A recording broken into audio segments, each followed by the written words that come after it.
Roland Martin. Can't hear me? Testing 1, 2, 3, 4, 5, 6, 7, 8, 9, 10. 10, 9, 8, 7, 6, 5, 4, 3, 2, 1. 1, 2, 3, 4, 5, 6, 7, 8, 9, 10. 10, 9, 8, 7, 6, 5, 4, 3, 2, 1. 1, 2, 3, 4, 5, 6, 7, 8, 9, 10. 10, 9, 8, 7, 6, 5, 4, 3, 2, 1.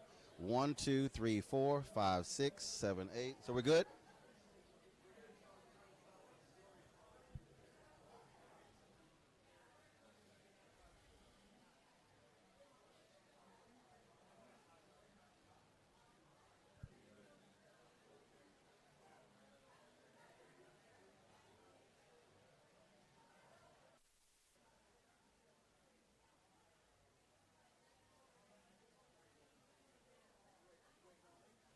He's connecting right now.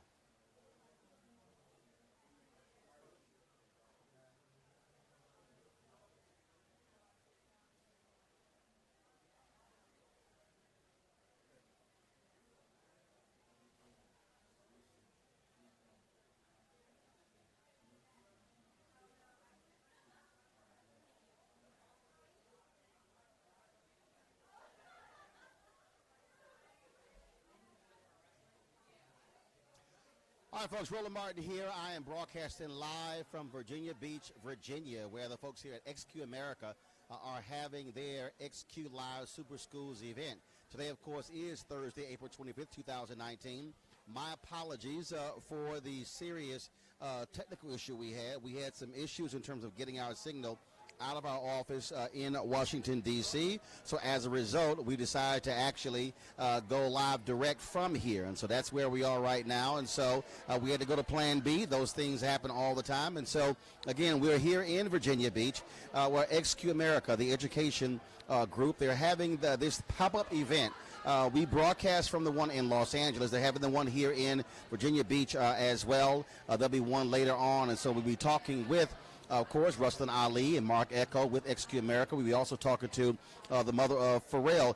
He is having a music festival, the first one here in Virginia Beach this weekend as well. They're partnering with him about that. But there are some other news stories that we, of course, have been looking at that are critically important. That is in the news. Joe Biden announces he is running for president. He vows a return to America before Donald Trump.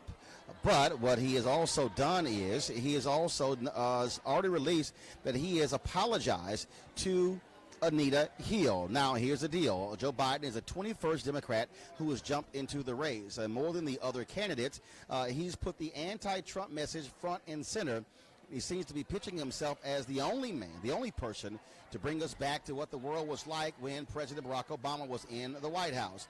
He dropped his announcement video today, and one of the things that he is doing as a part of this is, of course, laying out his anti-Trump message and saying that America cannot afford another 4 years of Donald Trump. Now, the question is, you already see people saying that Joe Biden is going to be the front runner for the Democratic nomination, but the question then becomes, what will he actually do to actually win it? He has to rely on major donors. He's having a fundraiser tonight featuring, of course, one of the executives with Comcast.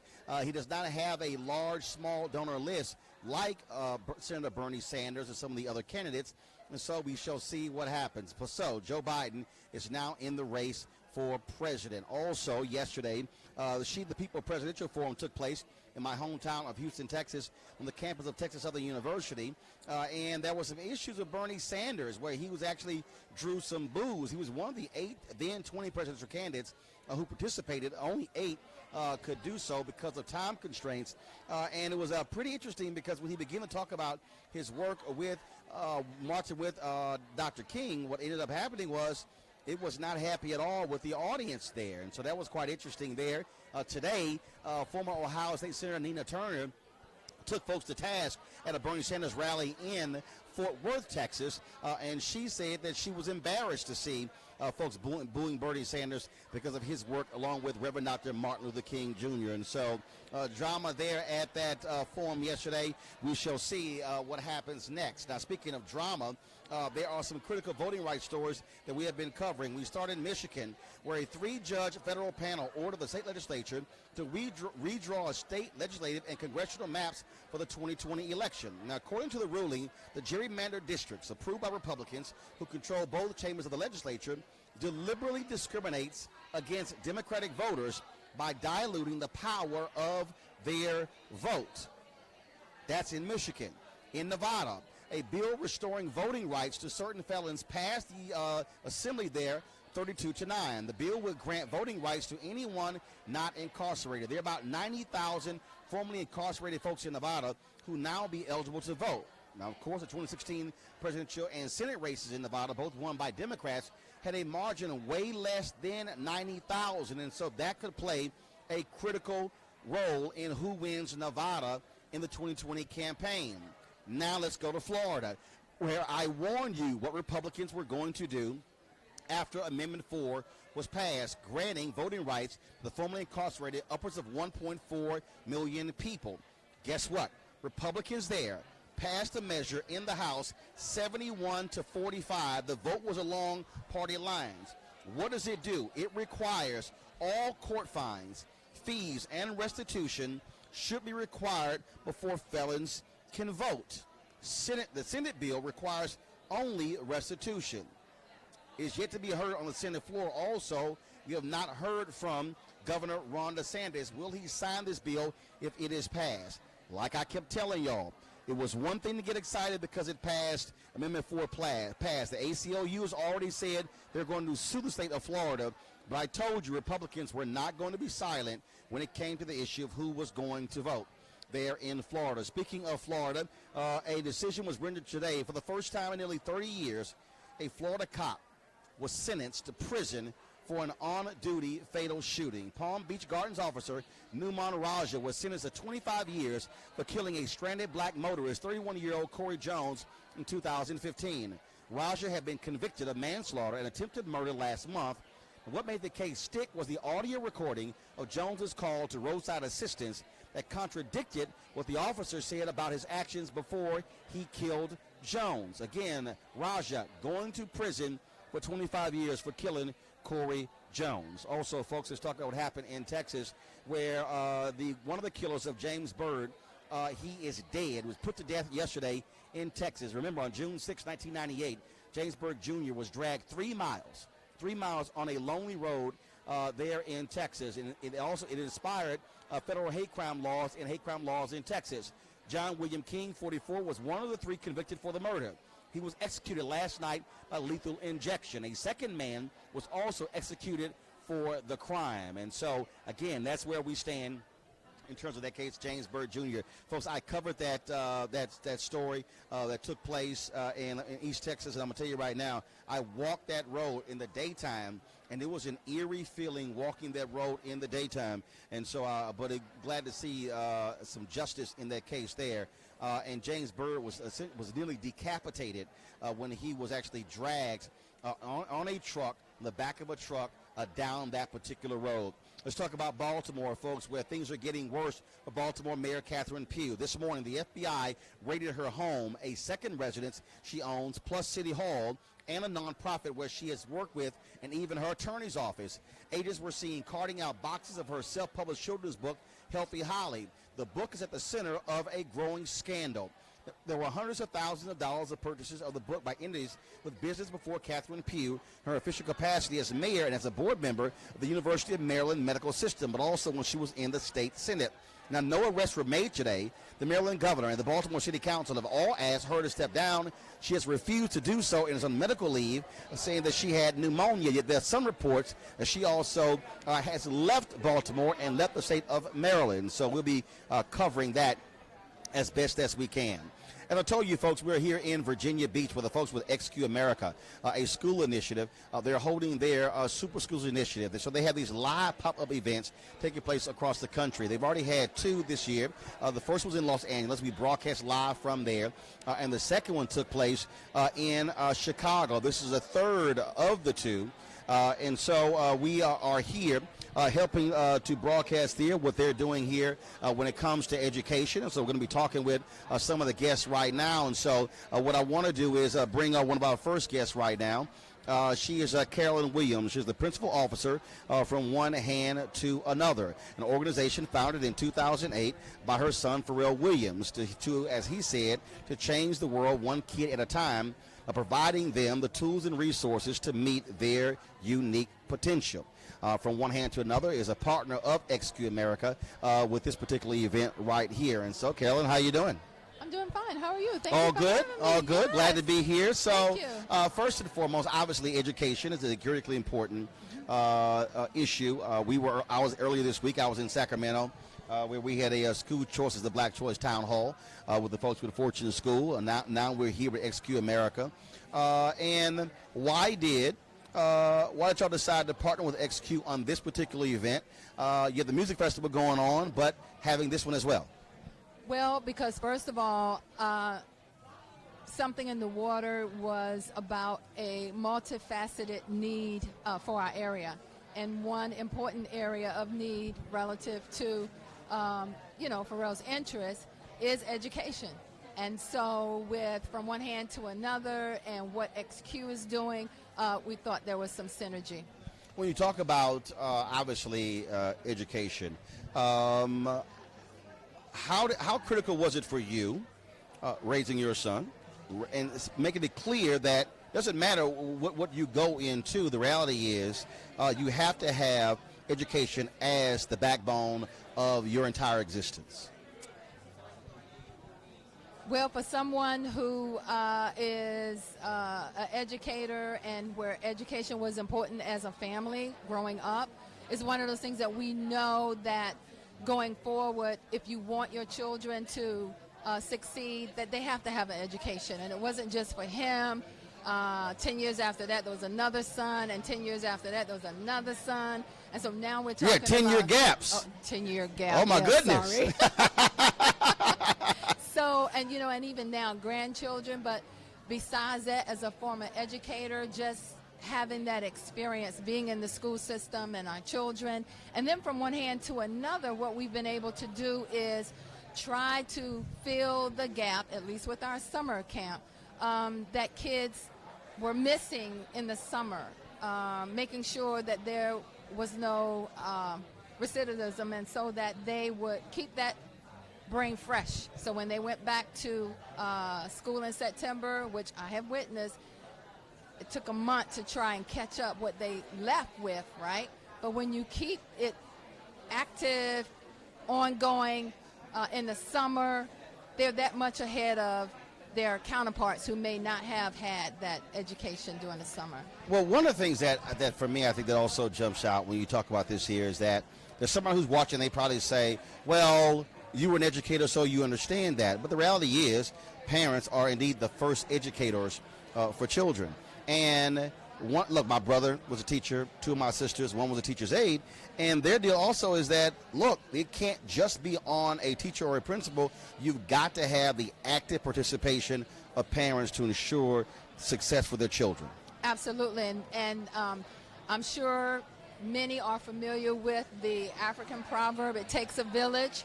My grandparents, my parents, myself, going into my children, there was this group that came together. If you got in trouble at school, before you got home, everybody knew about it. And so they worked together to make sure that the children did what they needed to do for school. And I have to tell you that, when you look back today, sometimes there is the vision that there is a gap in education relative to keeping kids on track, but there are factors that play into that, you know, whether they have the same economic advantage or education. And so one of the things that from one hand to another premises is that we try to give exposure and opportunities and experiences so that every child will have a level playing field out there. Well, one of the things that that also jumps out to me when we talk about this issue, when you talk about the continuing education, my wife and I, we raised 6 of my nieces, and our whole position was that you're operating in a 24/7 boot camp. And the reason we called it boot camp is because we did not believe that there was a moment where you were not learning. Mm-hmm. And my deal was we did not allow certain things to escape us, where one time one of my sisters said, hey, you know, it's the weekend. I'm like, oh, I didn't realize we stopped talking proper English on the weekend. Right. I'm going, no.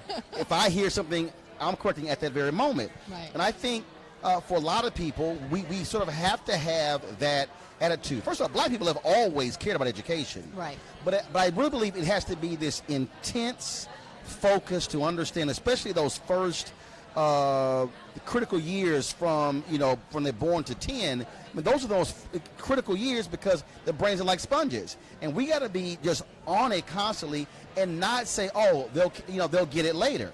That's not always going to happen. Because you know what, there are other cultures where before they even get to kindergarten, they know several languages. There are, opportunities for them to go to school and just learn different things. And so what we have to do is preface that education is just as important for us, as you say, and do everything that we can to make sure that our kids are on the same level field. And we do what we can do. The last question for you. There's somebody out there, they have no idea where to start. What do you tell them? Where do you start? Well, first of all, I would say that there are opportunities to communicate with individuals who you may feel have a connection with education, whether it's people in your church or your community. There may be other organizations that are out there that can educate your child. But in this area, I'm going to say that from one hand to another would gladly be able to work with the kids, especially in the summer. It's a free opportunity for the kids, field trips, exposure, guest speakers, businesses connected. We try to break it so that everybody come together to help the kids. All right, sounds good. Well, we surely appreciate it. Where can folks get more information about the foundation? From one hand to another, FOHTA.org, and that's it. FOHTA.org. Yes. That's it. That's where they can go. Okay. Thank you so much. I appreciate it. Thanks so much. Sir. All right. All right. Thank you very much. Thank you. Again, folks, we are here. I'll take that from you with folks at XQ America. Their Super Schools Initiative, and so what they're actually is a production. They have a pop-up magazine, SQ Plus pop-up magazine presenting Super School Live. If you go to their YouTube channel, they have the Super Schools Initiative, which has really been about how do you redefine the school, how do you make it more interesting, utilize more innovation. So that's one of the things that they have been working on. So in a moment, we're going to be talking to Marc Ecko and Russlyn Ali, of course, leaders of this initiative. And so they are, I'm looking around, there's Russlyn. Come on, Russlyn. See, she's hanging out behind me. She didn't even know she was here. So grab the microphone. Hello, sir. What's going on? How you doing? Chilling. Thank you for being here. We're in Glad beautiful to be Virginia here. Beach. Glad to be here. You see this face of humanity Yeah, in I this see. room? I see. I just finished this round table, Roland Martin, with 30 of the most phenomenal young people from schools around this area. Taught us so much. Cool. So much. This is the third one. So Los Angeles, Chicago, here in Virginia Beach. What have you seen as a difference in all three? So there's some common fabric throughout. Young people are hungry to have a voice in how to make their schools work better for them. They are not satisfied with the education they are getting. They are eager to make a difference and be the voice for change. So I find the diversity of community and geography is special, but the commonality amongst all these young people ready to act and be the change they want to see is what I find most inspiring. We've got, obviously, candidates announcing. Joe Biden announced today. You've got, he's the 21st person on the Democratic side. Yes. And the thing is, you see all the drama in the Department of Education with Betsy DeVos, a place where you used to work as well. And one of the things that I often talk about is that we have to connect the dots. Yes. That it's one thing for people to say, you know what, I don't want to be involved in that. I just want to be focused on just about my child's school. But the reality is, what happens in Washington, what happens in state houses, what happens at school administration buildings has a direct impact. Absolutely. On what happens. Absolutely.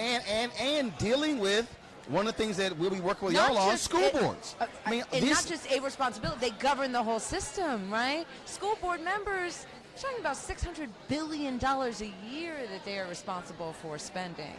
Federal government, you're talking about 10 cents on the dollar. Every dime that is spent in public schools, the federal government has a role to play in that. So the entire ecosystem must work together. And, you know, you and I have talked about this many times before. We have never seen a real civil rights, a real equity, a real positive change at schools without the federal government's involvement, right? Mm-hmm.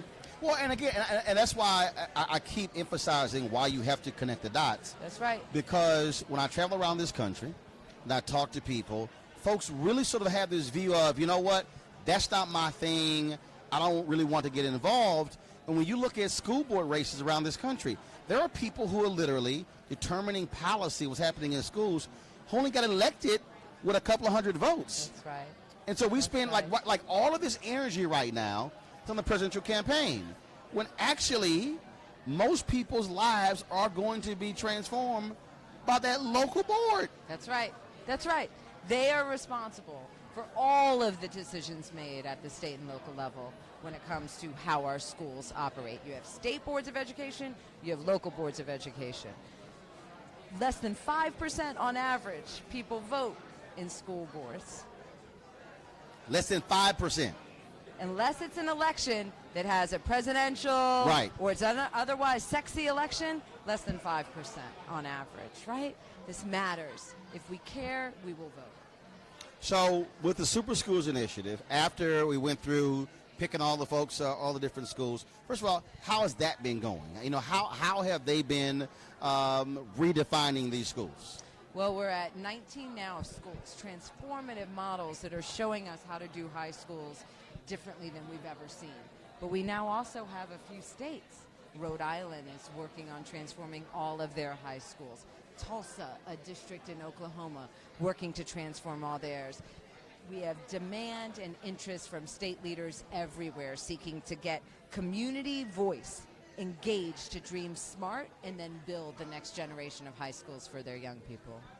So you got somebody out there and they're saying, that's great. It's wonderful y'all in Virginia Beach.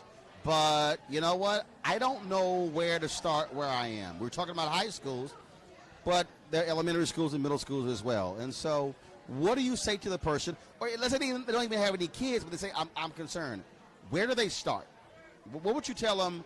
Okay, fine. This is what you can do right now. So first, you just mentioned school boards. Show up at a school board meeting. Hear what's happening in your local community. Up to now, it was actually very difficult to know when your school board meeting was, who was running, when the elections were. We have a new tool on our website that allows you to enter your zip code, and all of that information will come to light at xqsuperschools.org. Show up at a school board meeting. Listen.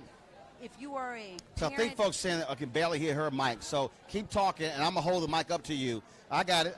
Go ahead. Keep going. No, keep talking to that one.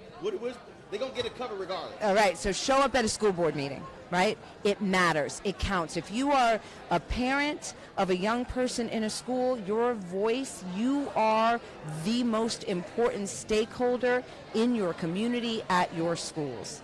So show up, be present, vote, right? Inform yourself with data. We have new tools on our website as well that will empower you to be able to act. If you want to redesign a high school in your community, we have information for that too. Again, at xqsuperschool.org. But Roland, today, I know we have a lot to talk about, but I met these young women tonight that go to school right here in this community, who talk to me about a kind of entrepreneurship we so rarely see. So I would love to introduce you. Sure. All right. Mayana and Tiana, come here. I want you to meet Roland How Martin. you doing? Hi, I'm Tiana Williams. Tiana, good to meet you. Mayana, good to meet you. So Mayana and So Tiana she got the mic. Go ahead. Keep participated in our round table tonight, right? Every community we go to, we anchor ourselves in what young people are telling us. Right. And not only did they help me understand better what's happening in their schools and how they want to see great change, they also told me about an organization they started themselves as juniors in high school on helping young people whose parents are incarcerated. All right. So I would love Cool. to So give her the microphone. I'll hold this one here. And so when did you start? So what's the program you started? The program is called BCI. It's a nonprofit program. What does BCI stand for? It stands for Build, Care, Inspire. Go ahead. So pretty much we have stories and experiences being children of incarcerated parents, and we understood like the feelings and the experience that that it takes and the courage that it takes, and we just wanted to encourage people or children within our situation that it's more to life than what your mother or your father has done. Life is so many opportunities. You just have to have that motivation, inspiration to want to get it. So when did y'all start it?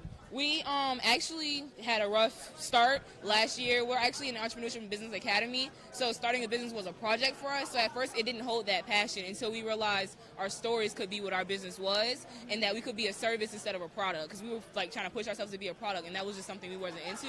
So we started last year. It was 2018, and then we didn't get funded at this event called Pitch Night, so we had to bootstrap over the summer, and that's when BCI became a program for kids with incarcerated parents. That's when it became BCI, because we had to bootstrap. We had to find something that really meant something to us, because it took us a while to actually start raising that money until we realized something meant something to us. So when we started making it for kids with incarcerated parents, that's when the passion grew stronger and stronger as people were talking to us and we were meeting different people. So then we finally started making those connections and talking to people to get to the places we are kind of at right now. So have either one of you had parents who were incarcerated? Both of us have.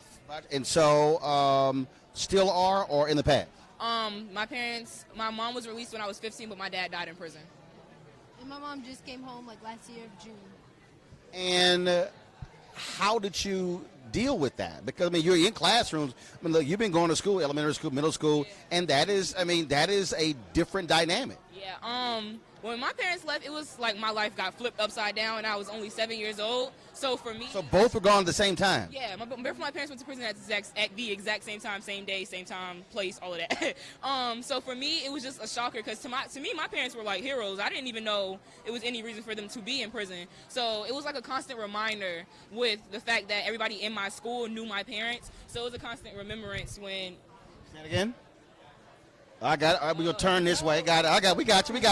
It was a constant remembrance by, like, the teachers just, like, things as simple as go home and get your parents to sign this would bother me just because my parents weren't there. So I had to just remind myself that I could be somebody, and I was just kind of grateful that at the fact that my grandma was there immediately. I didn't really have to go through anything as far as not having somebody to take care of me financially, but I had to understand emotionally as a young 7-year-old, I had to inspire myself to be something. I could have easily become a statistic, started getting in trouble, but for one, my grandma wasn't having that. And then for another thing, I just had to remind myself that it wasn't worth it. Like, I will always think about how kids that do go to Renaissance and stuff, and how some of their stories are that their parents are incarcerated, and I could never understand why you chose to get in trouble after you just saw what happened to your parents. And then I realized everybody doesn't have the same mindset of me, and that's why I wanted to start BCI. And then when I met Mayana, it was just like, let's go. Now, did y'all also discover that there were other students who were like you, that you think that you were in this thing by yourself? Then all of a sudden you were like, wait a minute, hold up, this is not just about us. It felt like it. I have 3 other siblings, so I know, like, my siblings are going through the same thing I'm going through, and like we have different older or younger? Oh, I have 2 older siblings. Okay. And I have a younger sibling, but I act as the oldest sibling. Okay, got it. Because I just had that. I've always had that strong mindset, and I didn't want to, for my siblings to feel like everybody's failing them around them. So I have like a kind of like a motherly like instinct for some reason, even at a young age. So. And how old are you? I'm 16. Got it. All right. I'll be 17 in July. Okay. But I always felt the need that I needed to protect my siblings as much as possible. So I was that one to like carry on. And you know, if they weren't making good grades in school, I was that person. I was motivating them. They would cry on my shoulder. And that just made me realize, like, I don't want to do this. I don't want them to go through this. And that just pushed me to be the person that I became today. So what is the initiative? What do you do? What do you mean? What do you do? Okay. What's the program? So it's right now it's just a program, and we run 3 different workshops. It's an inspiration workshop, a growth workshop, and a team building workshop. They're all based on our name, and we actually built our own curriculum based on those, like, to help to make those 3 workshops a reality. Are the workshops continuous? Are they once a month, or how? Yeah, we run them through different summer camps, and the first one is going to be on May 25th through Girls Without Dads, and then throughout the summer we're going to be working with From One Hand to Another, and we just found out that we're going to have the funding to start our own summer camp next summer. Okay. Now, what do you do during the school year? Work on that. Yeah, everything. We are also entrepreneurship and business academy students, so, you know, that school grind, you know, keeping our grades up in AP classes and the struggle. How do you also, how are you integrating social media to connect with other students in this area also, or around the state, around the country, who also are dealing with parents who are incarcerated? Have you done that? Well, pretty much, like, we're just getting our feet in the water. So we really don't have, like, that connection as of yet, but we're also in many programs that help us to Now, you do know that after this airs and this thing gets sent out, then what's going to happen is, you got to remember, I've got 2 million social media followers. So when this thing goes out, y'all going to get some calls. So do you have a website? Yeah, we have a website. We have our social media. We have we don't have a Facebook. We have an Instagram and a Twitter and something else. Oh, and an email.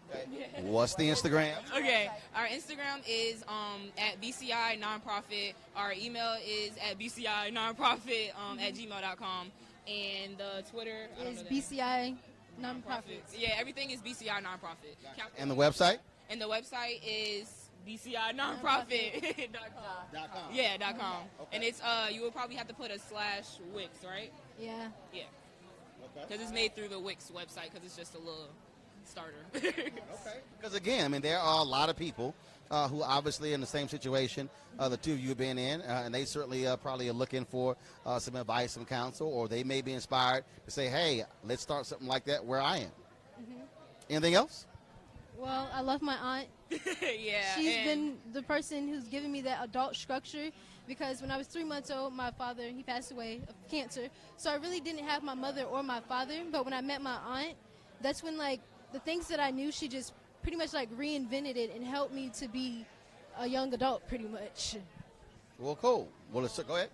Yeah. Well, for me, I just want to thank my grandma and all literally, I learned that it does take a village to raise a child, even though it was 2 of us, simply by her being a longshoreman. So many people had to come in and help us, and I just really appreciate that, because honestly, if those people weren't there, and I had to realize that if you are nice to people and you make those connections, that people will be there for you, having to realize that pushed me to be an independent and make sure that I make those right connections. So I just want to thank her for taking care of me from the jump. Well, it's good to meet you, and certainly good luck with it. All right, I appreciate it. Thanks so much. Thank you. All right, you can give the microphone back to Russlyn there. I'll ask you a couple of more questions. Yes. So the thing that also I think is interesting, by frankly what y'all are doing with this, and then of course with us being able to also live stream it, is that you're not going to hear that on CNN, on MSNBC, on Fox, on these mainstream networks, because frankly for them it doesn't rise to it, and they're dealing with stuff that people are living through every single day. That's right. They are the change agents of our time, right? I met these young women 30 minutes ago. But to see not only the passion, the life experience, you can't get more expert on criminal justice than those 2 young women. So while the rest of us with lots of degrees behind our names, we can talk all the wonk, we can talk about the ecosystem, we can address the policy changes that need to happen to make people's lives better. If we don't make sure that the young people that are dealing with this and living with it every day are not at the center of our conversations, if we don't help empower them to make their voices heard in state houses and in the Congress and in the White House, we will all produce change that is not good enough. But this is also where I believe, if you are a policymaker, where you have to operate from the mindset of we don't know it all. Absolutely. And so Absolutely. if you empower next generation to say, okay, what do you think? That's right. And then they're going to tell you. Turns out they will come up with ideas that no, you can't, right? I mean, we start with a deep sense of humility. Not because we don't have lots of research and evidence to say what works, but because unless you are actually in the seats and in the shoes of the people that we seek to help, you're actually making decisions based on ignorance. So in every one of these communities, listening to those young people, teaching me, and then hearing things like, come on, these young women are juniors, Mayana and Tiana, juniors in high school, have started an organization on how to help young people like themselves whose parents are incarcerated. You're right, that doesn't go on mainstream. But if you want to see the best of America, if you want to see the best of what our public schools have to offer, you come talk to those two young women. So what's next? So Virginia Beach is the third of the three cities. What's next? Well, we're going to continue to work on how to storytell. This is about, listen, change of this magnitude requires a cultural shift. Right. Only twice in our country's history have we redefined what it means to be a learner. We used to lead the world when it came to high school education. We were the first in the world to do universal high school education. We're now lagging behind developed and developing countries. So we're going to continue to figure out ways of telling the story and working on the kind of cultural momentum and cultural shift that is necessary for change of this magnitude. We're going to continue to push the policy agenda. We're going to continue to empower leaders and communities everywhere, showing us the way, because seeing is believing, and make sure that young people know that there are adults out there that will support them to achieve their dreams. This is a movement, and we are working to earn it. Well, and I think that, and I've used this phrase for years when I tell people there are some things that are moments, and then there are other things that are movements. And I think part of the problem is that when you talk about a movement, you have to go into a movement understanding that it ain't going to flip in 6 months. That's right. Or a year. That's right. And I think even if we look at a lot of the social justice stuff, when I look at a lot of the people who get burned out, a lot of people who are frustrated, it's because there was this idea that, oh, well, you know what, I don't see things moving fast enough in 2 years. I use the example all the time of the Black Freedom Movement. It was 13 years literally from the death of the lynching of Emmett Till to the assassination of Dr. King. That's right. It was 13 years of hard work, and people are still doing the work. So it ain't going to happen, you know. All deliberate speed, right? Brown versus Board of Education. All deliberate speed. It takes a long time to see change that we're talking about. But it is about brick by brick, empowering community, helping to make this notion of schools as the great equalizer a part of serious civil rights and equity conversation of the day. Okay, that's what we're here to do. This is my third last question. Sound like a Baptist preacher, because again, as you were talking, I began to think about it. So for all these years, folks were talking about criminal justice reform. Then it finally sort of clicked, or people realized that, wait a minute, if we start electing progressive district attorneys, we can change. So all of a sudden now, you got Larry Krasner in Philadelphia. You had the late Kenneth Thompson in Brooklyn, Aaron Ayala in Florida, Marilyn Mosby in Baltimore. You've got Kim Foxx in Chicago. You had Kamala Harris in San Francisco. You go on and on. And then, of course, now you got what John Crusoe just announced the last couple of weeks in Dallas. So people realize, oh, wait a minute, hold up. I can't just look to Washington, D.C. That's right. For those DAs. Again, going back to the school board piece, for somebody who's watching, they have to understand that those are regular, ordinary people who are sitting on those school boards. Absolutely. And responsible for the most crucial decisions that will affect curriculum, teachers, their young people's buildings, lives. bonds, contracts, all this sort of stuff. Absolutely. And so everybody wants to run and become members of Congress without realizing, actually, you could take $5,000, get signs, everything else, and literally win a local school board seat. Well, and all Jimmy depending on where you're Carter. running. President Jimmy Carter was a school board member first, right? So this pipeline is one that is important. But yes, school boards are making some of the most crucial decisions that affect kids' lives every day. Well, join them, vote for them, run for them, be the voice that matters for change. Well, cool. Well, we're going to be, of course, focused on that over the next several months, this school board initiative. We're going to be able to provide details for you, be able to give you information on when your local area, Yes. we're going to have your school board election. That's also part of the issue. Folks have no idea a lot of That's times. right. They don't pay attention. But It's this not new always on- website allows you to know. And you'll hear stories tonight about high school students running for seats and winning on their local school board. All right, cool. So we appreciate it. It's you. always great to see you and also be here pushing this thing out, and hopefully we can empower some people to step up and get involved. Thank you for being I think here. the program is going to be starting in a second, so, and so I yes. think you got some little work to do. So I appreciate it. All right. Always good seeing you. Thanks a bunch. Thank you. All right.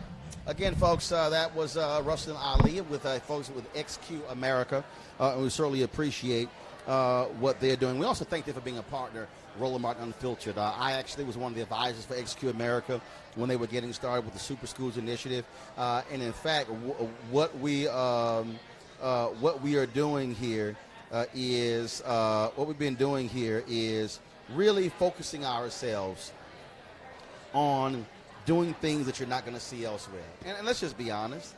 I can tell you right now, it's, right now, 7:31, cable news networks, they're probably talking about something dealing with Trump, having 30 different panels ad nauseum talking about Democratic presidential candidates. But these are the bread and butter issues that impact us every single day. These are the issues that are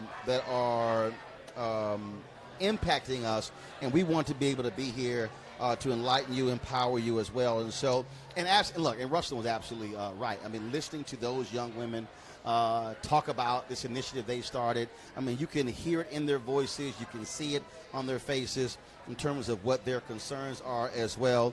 And so, this is also why I created this particular platform, because we did not want to do what everybody else was doing. We did not want to keep doing the same thing. We want to be able to bring different stories and unique stories to the table. And so what is happening here, and so you see the shot here, okay?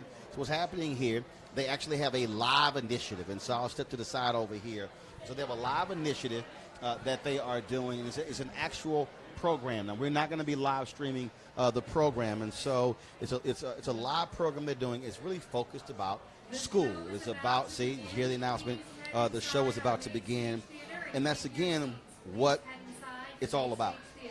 And so what we want to be able to do is to keep bringing you these stories. We're here right now. Monday, I'm going to be in Greensboro, North Carolina, where the American Heart Association is having an HBCU initiative that they are doing there that's about, again, improving healthy outcomes. And so that's really what Roland Martin Unfiltered is all about. And so, we're about, telling these stories, and we appreciate SQ America being a partner and making this possible as well. And so, again, Russlyn Ali, she is the chief strategy. First of all, she is the CEO of XQ America. And Marc Ecko is running around here. He's the chief strategy creative officer. And so Mark might pop in at any given time. And so if he does, we'll just simply grab him to do so. So let me talk about this story here. And I think it was important. Yesterday, you saw me on this show talk about and deal with Charlie Kirk. Charlie Kirk, right-wing activist who did lots of commentaries talking about Christians being under attack, attacking Democrats, talking about Sri Lanka and other places. But he said nothing about 3 black churches burning down in Louisiana. Well, now you have Franklin Graham, Reverend Franklin Graham, the son of Billy Graham, the late Billy Graham. And he has sent out some tweets with regards to presidential candidate and South Bend Mayor Pete Buttigieg. First of all, I can't even pronounce, is it Buttigieg or Buttigieg? I can't pronounce it, first of all. I got to figure out how to pronounce his last name. But this is what he sent out. He said, first of all, the mayor is right. God doesn't have a political party. But God does have commandments, laws, and standards he gives us to live by. God doesn't change. His word is the same yesterday, today, and forever. Now, he then says, the mayor says he's a gay Christian. As a Christian, I believe the Bible, which defines homosexuality as sin, something to be repentant of, not something to be flaunted, praised, or politicized. The Bible says marriage is between a man and a woman, not two men, not two women. The core of the Christian faith is believing and following Jesus Christ, who God sent to be the Savior of the world, to save us from sin, to save us from hell, to save us from eternal damnation. And that was a tweet that Franklin Graham sent. Now let me speak to that. Now, that is Franklin Graham, Reverend Franklin Graham's perspective, his opinion, based upon his biblical teachings. So here's what I'm going to do. I'm going to accept that for the purpose of this conversation. Because, see, we can get to a back and forth whether you believe that or not, whether Franklin Graham is right, whether he is wrong, whether Mayor Pete is right or wrong. But I'm going to deal with this. I'm going to deal with the fact why I think Reverend Franklin Graham is what I call a situational Christian. Here's Reverend Franklin Graham chastising Mayor Pete. Here's the same Reverend Franklin Graham who gave Donald Trump a pass. This is the same Franklin Graham who would not criticize Donald Trump for his comments about grabbing women by their vagina and kissing them because he wanted to. This is the same Reverend Franklin Graham who would not say jack about Donald Trump, openly talking about going into the dressing rooms at his pageants and seeing these nude women walking around. This is the same Reverend Franklin Graham who would not criticize nor condemn Donald Trump for paying off porn stars and having numerous affairs with women, cheating on his first wife for the second, cheating on the second wife for the third, and cheating on the third wife while she was pregnant as well. Reverend Franklin Graham has said nothing about any of that. That's why I would never, ever follow the spiritual teachings of Reverend Franklin Graham. Because, see, he is what I call a situational Christian.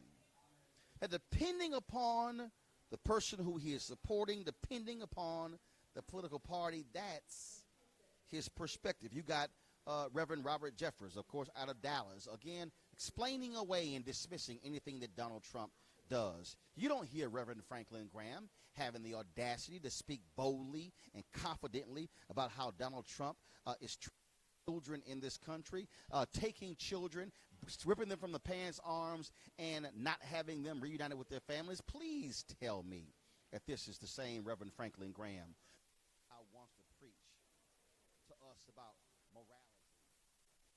He says nothing. See, what we have to understand, folks, is that you have these white conservative evangelicals who, let me be real clear, they will allow Donald Trump to say or do anything because all they care about is him appointing right-wing conservative judges to the Supreme Court and to the federal bench, because all they care about is whether or not Roe v. Wade is overturned and whether or not you have same-sex marriage overturned. These people don't have any prophetic. All they have is political and partisan. You don't have Franklin Graham going to the White House speaking in a prophetic way. See, when David slept with Bathsheba, it was the prophet who went to David and told him, you were wrong. It was the prophet who went to David and said, how dare you send Bathsheba's husband Uriah to the front line in order he to be killed to cover up your sin of sleeping with that man's wife, and then said your son will pay the price for that and your son will die. It was the prophet who had the courage to tell him that. Prophet who went to Saul and said, you're going to be the next king. But the prophet then said, you're not acting like a king is supposed to act. See, prophetic voices are not afraid to speak truth to power. But Franklin Graham is a joke. And let me say it again. I would never, ever listen to Franklin Graham. It was the religious theologian, it was the German theologian Dietrich Bonhoeffer who wrote about cheap grace, where you go out and you commit wrong, oh, Lord, please forgive me, and you go do it again. See, that's what Franklin Graham does. He's extending cheap grace to Donald Trump.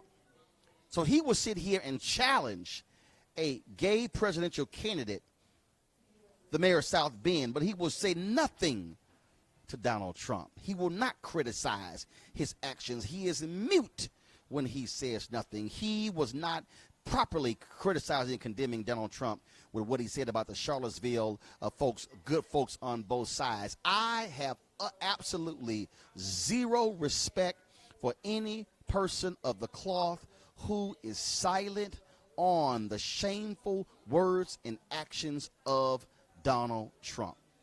And that includes you, Franklin Graham. I won't even call you a reverend because I believe that your silence is shameful. The situational Christianity is shameful. You want respect, well then you must earn that respect by being a prophetic voice. You fail to lead. You fail to lead the way your father led. In fact, I dare say the only reason you're even in charge of your father's ministry is because you are a male. The real preacher in the family is actually your sister, Ann Lutz. That's the one who should be running the family business, the one who's a real preacher. What I need all of you to understand is that for 4 decades, all we have heard from these right-wing ideologues who are posturing themselves and presenting themselves as men and women of faith, they have been frauds. Jerry Falwell, the moral majority, Pat Robertson, Robert Jefferson, and the line goes on and on. All of these individuals, they will choose party over faith. They will choose politics over the prophetic. I don't want to hear anything again, not a single word from any white conservative evangelical about morals and values, because if you are willing to stand up and support Donald Trump and the things that he has done, you can't call yourself a child of God. You can't call yourself a spiritual leader, because you are leading folks straight to hell with your actions. And Reverend Franklin Graham, well, I'm just going to call you Franklin Graham. You don't deserve our respect because you're not a moral leader. You are someone who chooses to excuse anything and everything Donald Trump does because all you're willing to do is to kiss his butt and not be a prophetic voice. And that is a shame. I want to thank all the folks, again, for being here. My apologies, folks, to my panel. We had a great panel lined up for you as well. Unfortunately, because of technical difficulties back at our studio in Washington, D.C., we were unable to be able to do what we had to do. And so that's so sorry about that, folks. And so we will be, of course, back in our studio tomorrow in Washington, D.C. We're going to be live. And so looking forward to being back in the studio. And, again, we're going to also be live streaming this later, what we're doing with XQ America. Looking forward to that as well. And so we thanks for all the folks who made this possible as well. And so, look, technical difficulties happened, but we fought through that thing and still was able to get on the air to be able to broadcast this show from Virginia Beach, Virginia. Folks, don't forget, if you want to support Roland Martin Unfiltered, all you got to do is go to RolandMartinUnfiltered.com, join our Bring the Funk fan club, and do me this favor. If you actually give, if you send a check or money order in, please be sure to put your email down so we can give you our discount. And if you also pay, join via the Cash app, share your email with us so we can also send you our discount. Next week, I'll be letting you know about some of the products that we're going to have on the website that you can be able to purchase with your discount as well. All right, folks, for everyone here in Virginia Beach, Virginia, I certainly appreciate it. And I will see you guys tomorrow right here on Roland Martin Unfiltered. All right, y'all take care. Holla.